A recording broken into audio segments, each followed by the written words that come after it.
Hi, it's Elise here, and it's Thursday, it's Valentine's Day.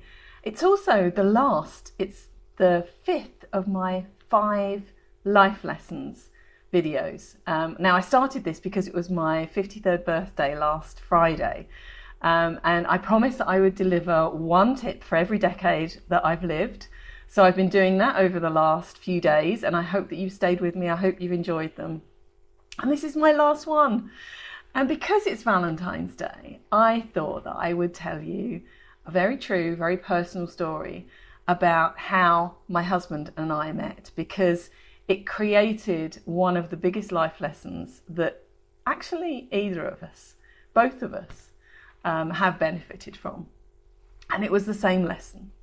So the lesson is that we should always stay open to the fact that we may be completely wrong in our assumptions about what is right for us, or what is right actually at any moment.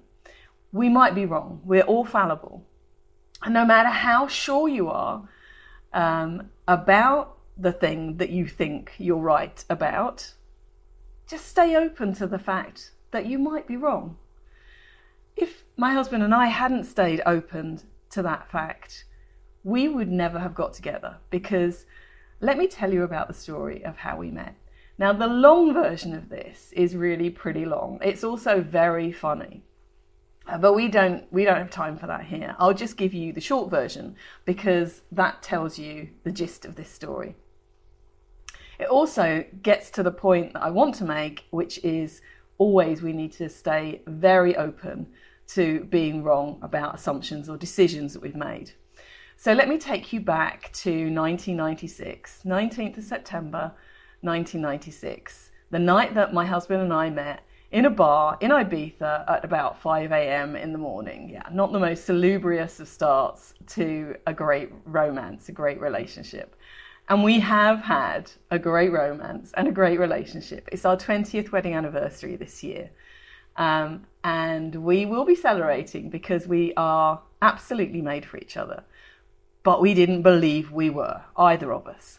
The really funny part of this story is, earlier in the same day that we met, my husband, who was on holiday with his 2 wingmen, JD and Bales, had sat down and made a list, quite a comprehensive list, of the things that he definitely did not want to see in a girlfriend. Now, to put this into context, my husband was very open about the fact that he really wanted to find a girlfriend. He was very ready to settle down, and he was really looking for Miss Right.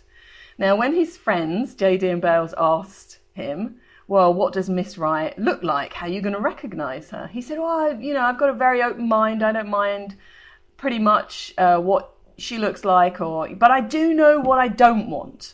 And then he proceeded to make a list of all of the things that he definitely did not want to see in his Miss Right. And let me tell you, I didn't learn about this list until about 6 months later, once we were well established in our relationship. But I can tell you that I ticked every single box in terms of what Martin did not like and would not find attractive or even acceptable in his dream girlfriend. And he was completely wrong. He was completely wrong. Because I ticked all those boxes. I was all the wrong things. And yet I was so right. We are so right for each other. I was also completely wrong about that whole period of time in my life, because I was determined that I definitely did not want another relationship. I just had enough of men, frankly. I'd had a disastrous, very, very horrible first marriage, and that I'd come out of a few years previously, and the relationship before that was pretty much a disaster as well. So I just decided that I was not good at relationships, and I certainly wasn't looking for another long-term relationship. So we were both proved incredibly wrong, and thank goodness, thank the Lord, that we were open to being wrong, because otherwise we would never have got together and we would not this year be celebrating our 20th wedding anniversary. So there's my last life lesson for you. I hope that you've enjoyed this series of lessons. I've really enjoyed sharing them with you, and as ever, the greatest gift that you can give me is to share this post, like it, comment on it, and I always love to hear from you. So thank you very much, and I hope that we see each other again soon.